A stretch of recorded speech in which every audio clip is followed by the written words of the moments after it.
I got this garden knife sent to me to check it out and get my honest opinion on it. So let's take it out of the box and see what it looks like. So out of the box, it comes packaged, of course, in the sheath here. This is a nice, looks like leather sheath here that holds it. And then here is the garden knife itself. Now it has sharpened edges, so it really is a knife. This has a straight, sharp edge on it here. And then this has a sharpened serrated edge on it here. And it's concave, so it's kind of like a shovel. And it also has inches and millimeters on this. So when you're trying to do like depth or do anything with your plants, you can measure the depth of the soil that you're digging down into. So that's all pretty cool.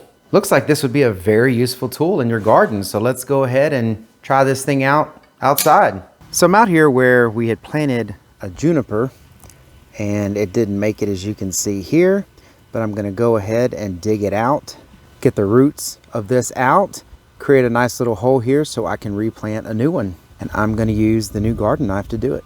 I use the garden knife to cut around it. This is basically how I would normally pull up something like this.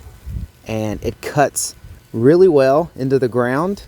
I mean, I like it better than a shovel. I usually use one of those small handheld shovels, but this being smaller, like a knife blade, really goes into the ground well. And then I can just pry out the old root. And then you've got the convenience of how deep you're cutting into the ground, so you know how big of a cut to make. It's just a really neat tool. I've never owned one, but now I have, and definitely plan on using this. Can't believe I didn't get one of these sooner. Well, I hope this was helpful. If it was, please give the video a thumbs up. If you're watching this video and you haven't subscribed to the channel, if you would do that, that really helps me out.